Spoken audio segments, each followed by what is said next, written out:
Hello and welcome to another Finax podcast. My name is Tamara, as you know probably, and today I'll be joined with two of my colleagues, which you don't get to see too often, so I'm really glad to have you here. First of all, it's my colleague from Poland, basically a country manager for Poland, Przemysław Barankiewicz. Przemek, hi. Well, welcome, fantastic pronunciation. Fantastic. Thank you. And our co-founder of Finax, Radosław Kasik. Thank you. Hello, everybody. Nice to be here. So, guys, we are joined here today to discuss everything that's been going on in recent days on the markets. So, whether we talk about America or we talk about the rest of the world, basically, Trump has triggered something like a tax war. So, your opinion on what's happening with these tariffs? What will that eventually mean, if that's just a bluff and he's trying to get a better position for negotiating, or is he really serious about it? Rado, you want to start? So I think at first I would say that he's not 100% sure what he's doing. So that's why maybe we have such market reaction as we have. So definitely, I would say also that I think he's putting kind of back entire economy and the markets, I mean like 50 years ago or even more.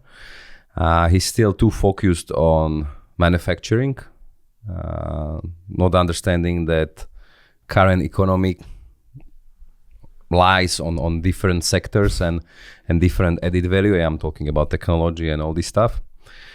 So yeah, it's bad news. At the beginning, it was more about some unpredictability of his steps. Now it's definitely about this trade war and tariffs. I think market was surprised with the size of the tariffs. Also, like the number of countries that were included. That it's pretty serious. Also, because we have to say that we recorded on Monday, 7th of April. I was kind of surprised because I was expecting maybe some blinks during the weekend and some step backs. It didn't happen. They stand pretty still. Mm-hmm. So he and his team, they mean it pretty seriously. So definitely, it has impact on economy. It has impact on the prices. We all know that world economy is very dependent on American consumption. And this American consumption can be hit. Entire world trade can be hit. But I still think that it's temporary. And at some point, the pressure of CEOs, the pressure of voters, the pressure of potential recession or inflation, will take its part, and they will step back maybe more gradually. But I think it's temporary. Yeah, I also think it's let's be optimistic. It's better to be optimistic when it comes to this. I think the market was surprised that eventually some politician delivered what he had promised during election, which is not very often. Yeah, so some things he promised and he didn't deliver, like the war stopping the war in Ukraine and stuff like that. So he's talking a lot, but now it's really tough to say. What is this bluffing? Like, what is part of the strategy to get better positions in negotiating, and what is really, is he really attempting to reset the whole economy? Because it's like the level of uncertainty, which is killing for the markets always, has increased. Yeah. So far, I thought he's crazy, but maybe this is to some limits. Next level. To some limits, but now it's let's out of our imagination what can happen. So this level of uncertainty adds something to this market fluctuation. But I think after all he's a businessman, and when he saw these indices collapsing for the last 2-3 days, he must realize that I read he said that sometimes things hurt, but you just take a medicine and your way. But I mean, you both mentioned it, and I wanted to maybe go further in this. Exactly how much do you think that his voters were shocked with the actual level of the taxes and everything that he's doing at the moment, and also his partners like Elon Musk. I mean, we talk about these guys who are really businessmen. So at the end of the day, it's all about money. And we saw a lot of their net worth wiped out in last few days. So how are they going to react on that? What is going to happen? I mean, I also read that Musk already had some interview where he was saying that he's all about, free trade with Europe. Free trade Zero and all tariffs. these things. So it's like a complete opposite of So it's a what first. they're doing. Yes. Yeah. Elon was basically based on this. I was thinking that, coming back from the weekend, that there would be some changes based on this Elon message or speech. But I think at the beginning right now, most of Trump voters are still satisfied because they, it will take some time for the till end they- customer yeah, to feel it. Yes. till they feel the real hit. Because what happened now? The prices of oil dropped. So most of Trump voters, what they see at first are the prices of gas at When gas they fill up stations. their trucks. Yeah, exactly. That's what I was meaning, or what I was aiming. And also, they might see the decrease in interest rates. So they might feel it on their mortgage payments. So this is one thing. But later on, probably higher inflation will hit. And we all know that it happens in each country. We saw it after COVID and after this inflation period that all governments lost lost election after this inflation period. Even I think Democrats lost election basically or mostly on this inflation and some. There was no economic downturn, but basically on this inflation.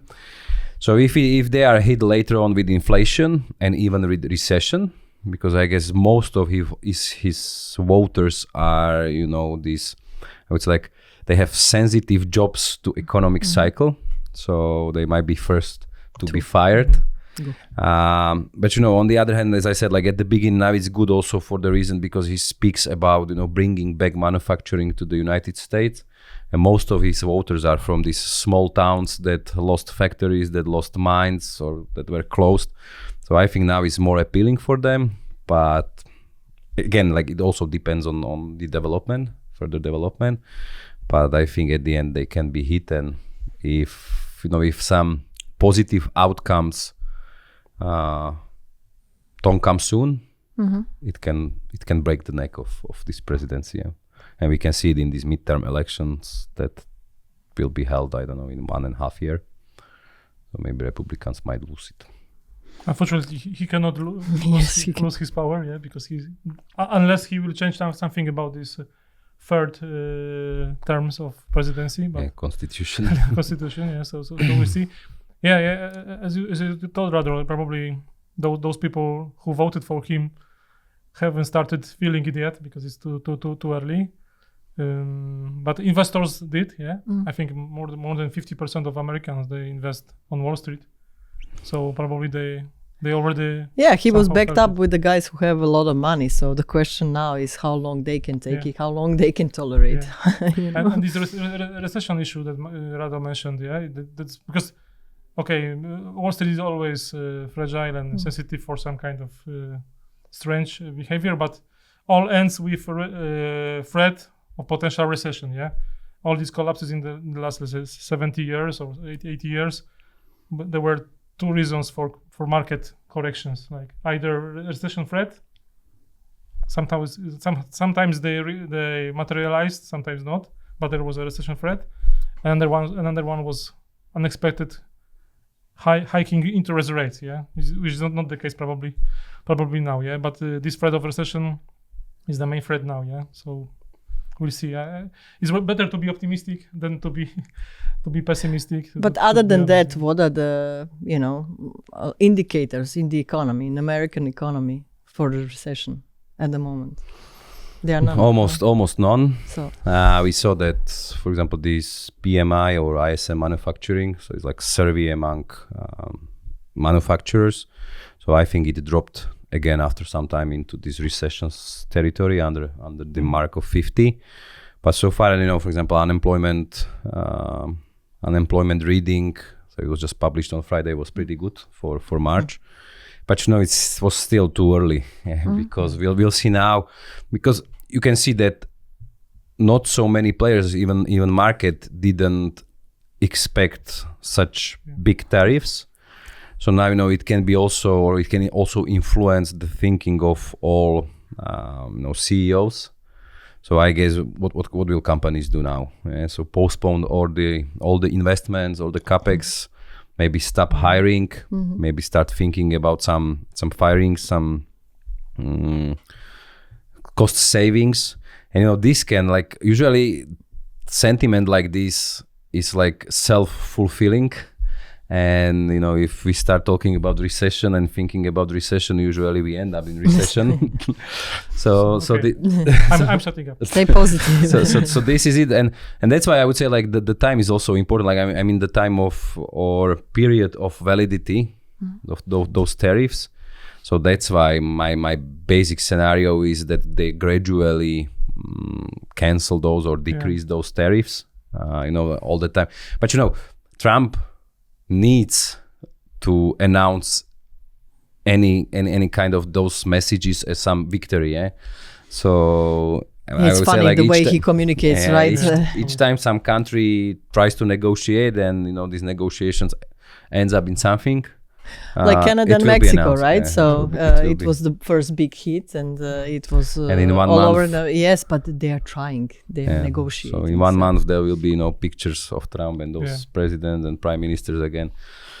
So let's hope so, because I would say, like, each day of having this uncertainty increases the probability of recession, from my perspective. And now let's talk about it from our perspective, from European perspective. It's more united Europe now than it was before. So I think Trump basically helped us consolidate and, in a way, unify. And hopefully it will help also European leaders to get back to real leadership after some time. We are in Slovakia now. Yes. I wanted to touch base now really on some of the European countries, and also on, local issues. For example, here in Slovakia, the whole car industry and everything, maybe Polish views. What do you think? How it's going to, or after what time it could hit us, or hit, each of the countries, depending on the... Pretty soon. Pretty soon. I think National Bank of Slovakia did some research trying to kind of assume the impact of these tariffs on car industry. I think they even calculated with a higher percentage. I think 25%, and the approved tariffs are 20% now. So the impact in total was, but they are all the time a little bit more optimistic, was 2.7% of GDP. So it's not that much. And I think only 20,000 jobs lost.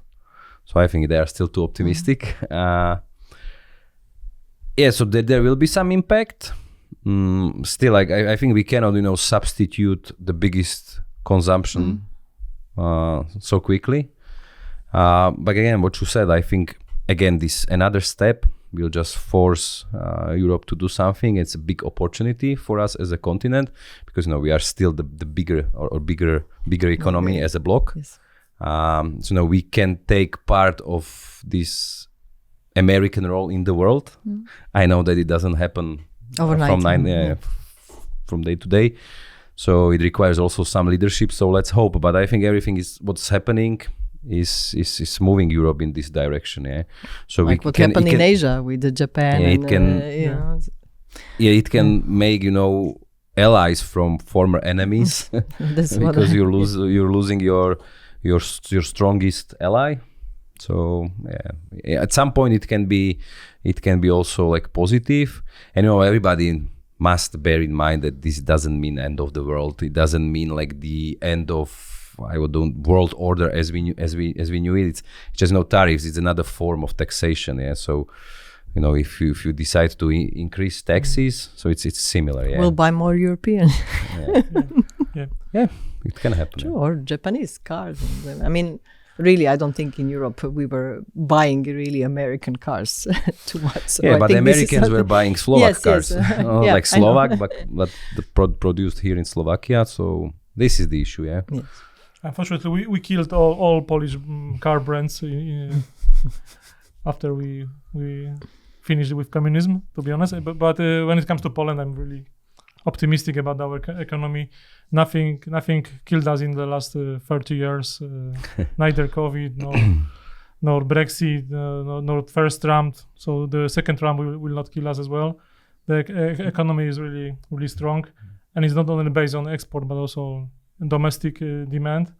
So, and also, although our politicians, they are fighting internally, when it comes to let's say foreign policy, they are very united, and we are happy to have strong relations with both. Still with the Donald Trump and with European Union. So we will benefit in both cases. Like we spend a lot of money, for example, now on these military services and equipment, more than 5% of our GDP annually. So yeah, Trump is happy with you. Yeah, he's happy. He's many times in clubs or our bags and says that we are a good example. Yes. Yeah. That's true, of course, provided that we buy this equipment from the States. Yes. Because we also have good relations with the Korean weapons producers and other. That's So- definitely one industry that in Europe now will strengthen is Exactly. Let's hope. Germans and all these basically company which are strong in This education. is the hope for us, for Slovakia, that we can stop making the cars and invite tanks. Rheinmetall here Yeah. and big Croatia Volkswagen is factory. all about Croatia. tourism mostly, so Okay. it just depends how much But money people will have to not spend. American tourists. I mean, they come there too, they but- come there as Okay. well, but I mean, still German. there is a lot of potential everywhere else. So if someone really wants to come, they will come. Yeah, I think our eventually. part of Europe, because we are Central Europe player, I think it's potentially safe. Yeah, I hope economically at least. Yeah, like Slovakia is pretty open economy, relying on exports. So yeah, I think we will be hit the And, most. But we are lucky that we are also present in Poland and Croatia. Yeah, but we are also lucky as an economy. But okay, it's a different story because you are Eurozone countries now. Yes.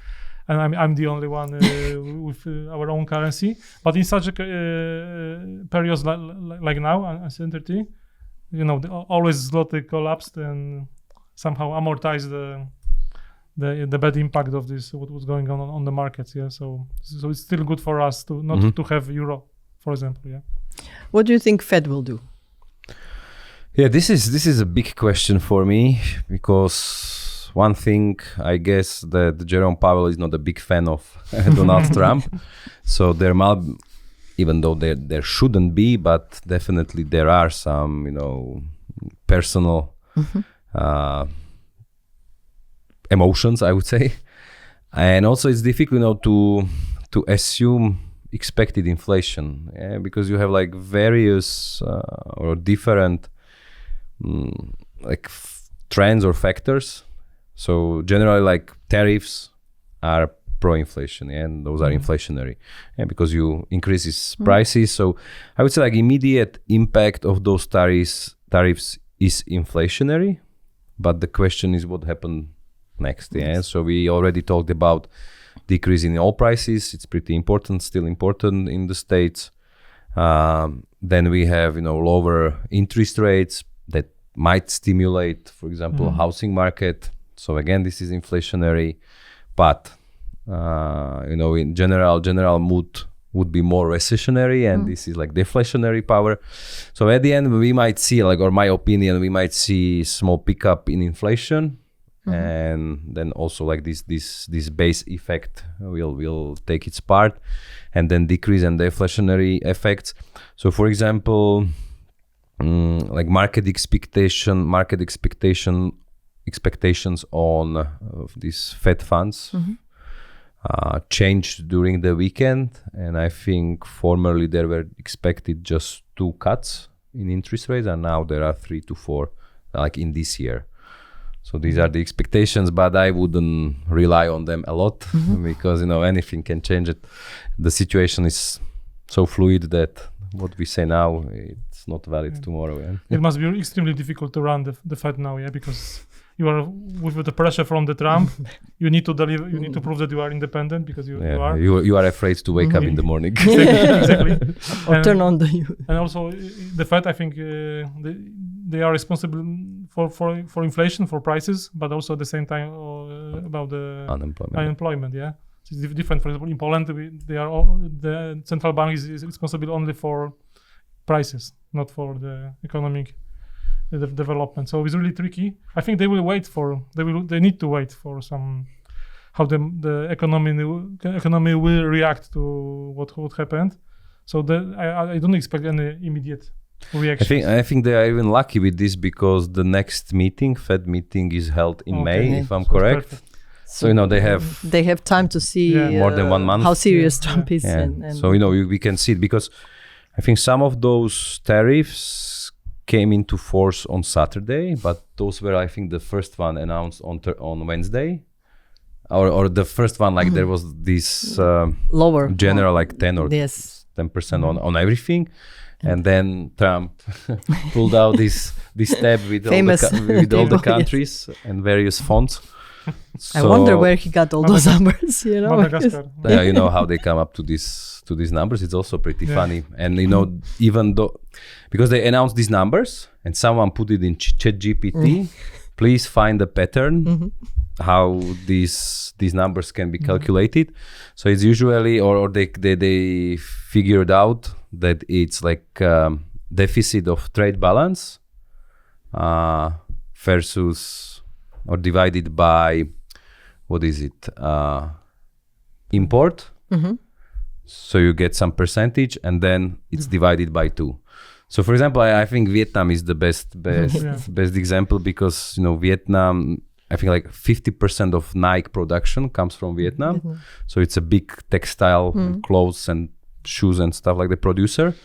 And I think they import something about 100 million or was billion dollars from the States, but 14 billion they export, or 14, I think it was billion. So there was this difference, almost 99%, and they just divided it with 2. So at the end, or something like that, I think they have 46 or 48%. 43, And Nike's shares reactions on that was I think minus 15% on the first. But like this is what I said, like so now Trump expects that Nike would move production to the States, like that Americans will shoe shoes. It's crazy, because and they send immigrants out. So and at what price they would do it, That's another. So I mean, let's go back to what an individual investor is thinking nowadays and how it may affect their portfolios. We are always talking about passive investing and the importance of diversification and even, bonds in the portfolio. So now is the time, actually, I think that it shows that it's really important to have a well-diversified portfolios. And we also see that bonds are doing their thing. So I would start with the thing that like nothing special happens, even though it seems like that. It's all the time something new. So for example, me personally, in my like professional career, I've never experienced like some tariffs. So, there were some tariffs, I don't know, for Chinese electric cars when you really try to protect your market, and there is reason for that, but not in this size. So each time it seems like something new. Before it was COVID. I remember when we were recording for COVID, similar, and it was also something really new, and the whole world stopped. And none of us experienced this pandemic, but at the end, it's all the time the same.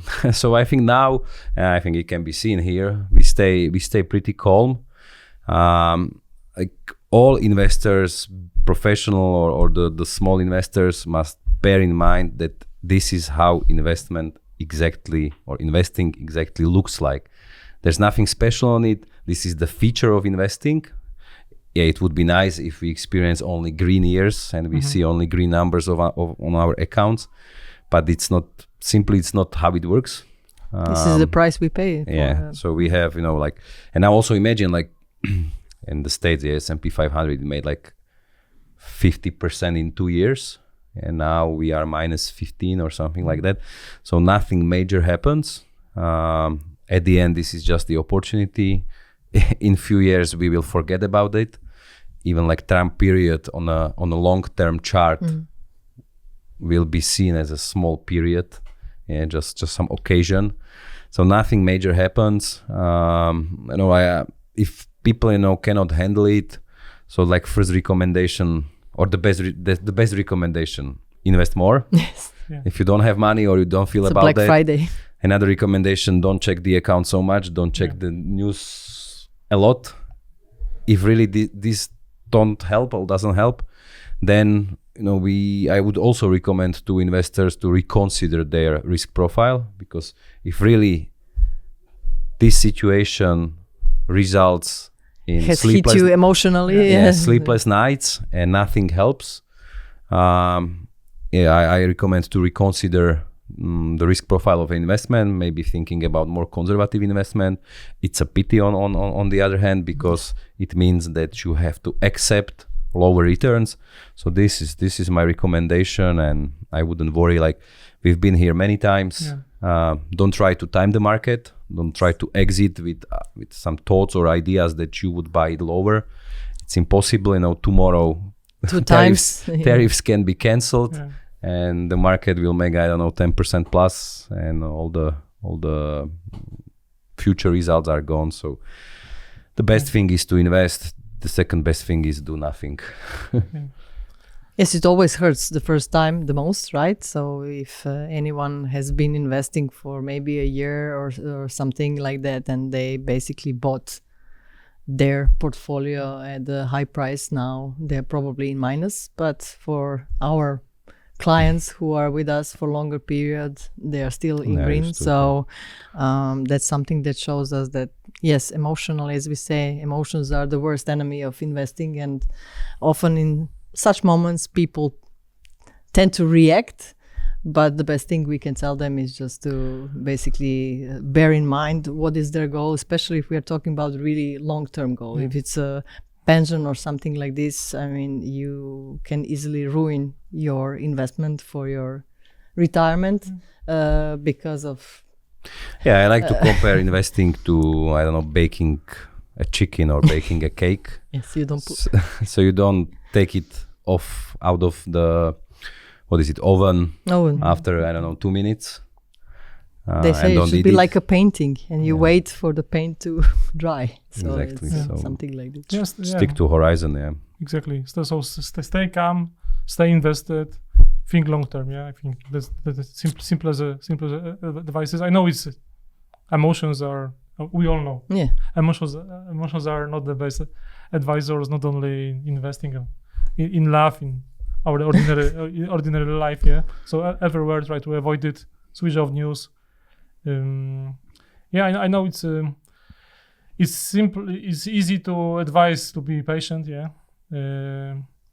As Morgan Housel, the author of my favorite book, The Psychology of Money, wrote that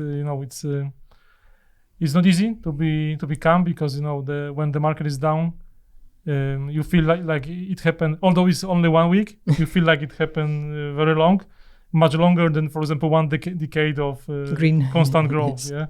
So it's really difficult, but I think the best advice is to stay long term.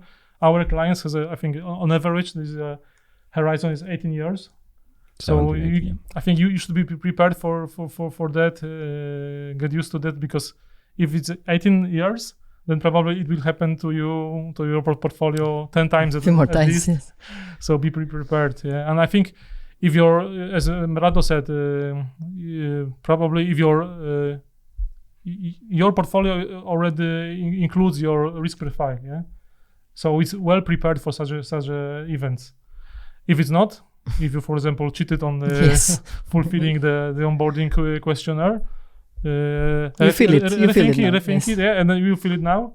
But rethink it, and I think we always try to learn something from such an events. So I think it's the best occasion to learn something about yourself and your attitude to money, and maybe your attitude to risk also. Yeah? I like this remark on question, because I think I know we have the question like, what would you do if Market the investment drops Yes. 20%? But what I wanted to say that, like I would say, I think something like about 90% of answers are I do nothing or I buy more, because there is also the option Yes. that I sell.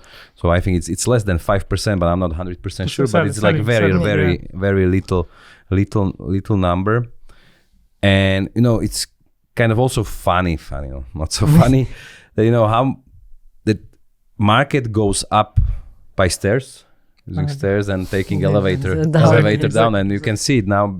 I just checked on the Friday that S&P 500 in like really few days deleted or erased entire 1 year profit. So and you know why it is so, because now it's so easy to invest. You have all these apps. So pushing the button, just sell, and but it happens. Good aspect of that is also that the events are faster now. So also the bad events, the bear markets are much shorter than they used to be in the past. Doesn't make sense to sell investments now. And when it comes after to all this drop, exactly. And when it comes to this onboarding, this is funny. I think it will be interesting for you, Tamara, that girls always answer that they will stay on course. I mean, when the market is down by 20%, they will do nothing. No. And the boys, men, they always think that They will invest. I will buy more. But then when the market, when the turmoil happens, I think it's totally different. Yeah. But it's also very psychological. Recently, I was saying in one interview that basically your money on the bank account is constantly in red. You just don't realize that it is, and you don't think about it. You think how secure it is there, because there is no red color showing you. It's like behavioral, because you don't see the change of the amount. Exactly. Yes. And no one shows you the value. The same with houses. Yeah, you don't know until you want to sell that it's the price decreased. Yeah. You just know about the trends. Yes. Exactly. So, well, thank you very much for your thoughts. I think we have rounded up what we wanted to say today, and basically explain the situation and maybe help our viewers calm down and think, for example, about their long-term investments, and basically see this as an opportunity to buy cheap. As we often talk about, people tend to search for such opportunities, and when they come, then they are hesitant or they act opposite, as you say, if they fill out the form. But I think this is one of the opportunities. So stay tuned. We'll be following. Stay strong. Yes, we'll be following what's happening, and we'll come back to you, and we'll have another round of discussions, seeing what Trump is doing in due time. So thank you guys for joining me today. Thank you. Thanks. Bye. Bye. Stay rational.